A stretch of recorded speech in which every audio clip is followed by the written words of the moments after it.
భానుడి భగభగలతో భూగర్భ జలాలు ఆవిరై నీటి ఆధారిత పరిశ్రమలపైన తీవ్ర ప్రభావం చూపుతోంది. ప్రధానంగా కళంకారీ పరిశ్రమకు తీరని నష్టం కలుగుతోంది.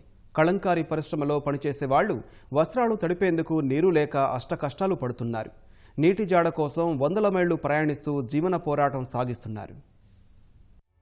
వేసవి ఎండలతో ప్రజలకే కాదు పరిశ్రమలకు కష్టాలు తప్పడం లేదు. నీటి లభ్యతపై ఆధారపడి పనిచేసే కలంకారీ పరిశ్రమలో పనిచేసే వాళ్లు తీవ్ర ఇక్కట్లు ఎదుర్కొంటున్నారు. కృష్ణా జిల్లా పెడన కలంకారీ పరిశ్రమకు పుట్టినిల్లు. ఈ ప్రాంతంలో 80% కుటుంబాలు ఈ పరిశ్రమపై ఆధారపడి జీవనం సాగిస్తున్నారు. చేతితో అచ్చువేస్తూ అందమైన వస్త్రాలు తయారు చేయడం ఇక్కడి కార్మికుల ప్రత్యేకత. దేశ విదేశాల్లోనూ ఈ వస్త్రాలకు ప్రత్యేక గుర్తింపు ఉంది. వేసవికాలం వస్తోందంటే చాలు వీరిలో ఆందోళన మొదలవుతోంది. నీటి ఎద్దడి సమస్యే ఇందుకు కారణం. అచ్చువేసిన వస్త్రాలకు నాణ్యత రావాలంటే ప్రవహించే నీటిలో తప్పక తడపాలి. పెడన సమీపంలోని బందరు కాలువలో నీరు పుష్కలంగా ఉండడం వల్ల ఇబ్బంది ఉండేది కాదు. ఇప్పుడు ప్రకాశం బ్యారేజీలో నీటి కొరత కారణంగా నీటి ప్రవాహం ఆగిపోతోంది. ఫలితంగా నీటి లభ్యత అధికంగా ఉండే ప్రాంతాలకు కలంకారీ కార్మికులు వెళ్లాల్సి వస్తోంది.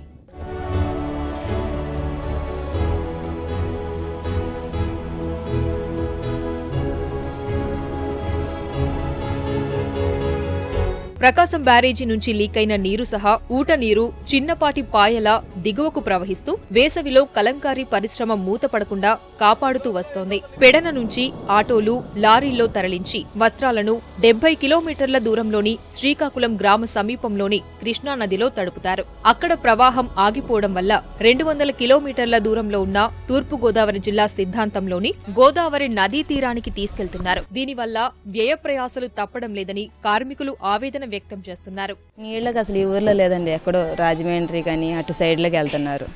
చాలా కష్టం అయిపోతుంది వాటిలో కానీ. దాని గురించి అని పని తగ్గుతుంది. ఇప్పుడు కష్టం ఎక్కువ అవుతుంది. వర్కర్స్ కూడా దానికి ఇబ్బంది పడుతున్నారు. ఇప్పుడు ఉండేలే కానీ ఈ సంవత్సరం అసలు లేదు నీళ్లు. దాని గురించి ఎక్కువ కలంకారీ వాళ్ళు అందరు ఇబ్బంది పడుతున్నారు. దూర ప్రాంతాలకు వెళ్ళి అక్కడ ఏమైనా మంచి నీరుగా చూసుకుని అక్కడ బయట ఊర్లకి వెళ్ళి అవి బాయిల్ చేసుకుని తీసుకొస్తున్నారంట. వేసవికాలం వస్తే కాలాలు కట్టేస్తారు, అప్పుడు ఇబ్బంది పడతామండి. ఎక్కడికో వెళ్ళి తీస్తారు మగోళ్ళు. మంచినీటి ప్రవాహం కోసం వందల మైళ్లు వెళ్లినా అక్కడ కష్టాలు తప్పడం లేదు. కలంకారీ వస్త్రాల నీటి తీతకు శుద్ధమైన నీరే కావాలి. ఉప్పు నీరు ఉంటే నాణ్యత దెబ్బతిని కళావిహీనమవుతాయి. సిద్ధాంతం సముద్ర తీరానికి దగ్గరగా ఉండడం వల్ల ఆటుపోట్లతో ఉప్పు నీరు వస్తోందని కార్మికులు ఆవేదన చెందుతున్నారు. దీనికి తోడు మండుతున్న ఎండల్లో క్షణం కూడా నిల్చోలేని పరిస్థితి ఉంటోందని వాపోతున్నారు. కలకట్టు తీసేవాడు ఇది వరకు నీరు తీతలు అనేది. ఇప్పుడు వాటర్ లేక దూరం వెళ్ళాల్సి వస్తుంది. చాలా దూరం వెళ్ళాల్సి. శ్రీకాకుళం అంటే ఇంకా పైకి వెళ్తున్నారు. పెడనలో వాటర్ లేదండి. కాళ్ళు కట్టేశారు కదా. కాళ్ళు కట్టేయటంలో ఇప్పుడు అంతకుముందు శ్రీకాకుళం వెళ్ళామండి. శ్రీకాకుళం కూడా తగ్గిపోయిందండి. అసలు ఏమీ లేదు. ఈ వాటర్ కూడా లేదనుకోండి మొత్తం ఆపేయటం అవుతుందండి. ఇంతవరకు కాలం అండి శ్రీకాకుళం వెళ్ళేవాళ్ళం. తర్వాత మా ఊళ్ళో అంతగతం మా ఊళ్ళో తీసేవాళ్ళం. అక్కడ నీళ్ళు తగ్గిపోయింది. నడకలేదు. ఇక్కడ నడకుందని ఇక్కడికి వచ్చాము. చిత్తూరు జిల్లా శ్రీకాళహస్తిలో కలంకారీ కార్మికుల కోసం ప్రత్యేకంగా చెరువును తవ్వి ముందుగా నీటితో నింపి వేసవిలో ప్రవాహాన్ని కల్పించారు. ఫలితంగా అక్కడ కలంకారీ కార్మికుల కష్టాలు తీరాయి. ఇక్కడ కూడా ఇలాంటి చర్యలు చేపడితే సమస్యకు పరిష్కారం లభిస్తుందని కలంకారీ వస్త్ర పరిశ్రమ కార్మికులు చెబుతున్నారు. వర్కర్స్ నైట్ వెళ్తారండి. మనకి నీళ్ల తీతల వర్క్ అని ఒకటి ఉంటుంది.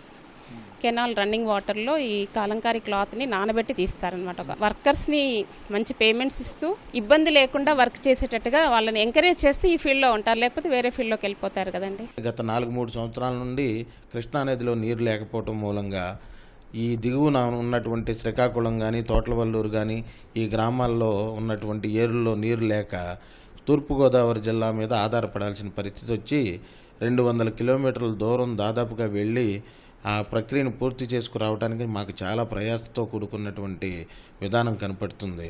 పని చేయటం ఒక రకమైతే ఈ ప్రయాణంలో ఉన్నటువంటి ఇబ్బందులు పూర్తిగా కలవరపెడుతున్నాయి. వేసవిలో నీటి కొరత వల్ల చాలా కష్టాలు పడాల్సి వస్తుందని కలంకారీ కళాకారులు చెబుతున్నారు. ప్రభుత్వం వెంటనే స్పందించి బందర్ కాలువకు నీటిని విడుదల చేయడం సహా స్థానికంగా ఇక్కడే చెరువును నిర్మించి నీటి ప్రవాహాన్ని కల్పించడం ద్వారా తమ కష్టాలు తీర్చాలని వారు కోరుతున్నారు. కెమెరామెన్ కోటేశ్వరరావుతో కలిసి వెంకటరమణ, ఈటీవీ న్యూస్, కృష్ణా జిల్లా.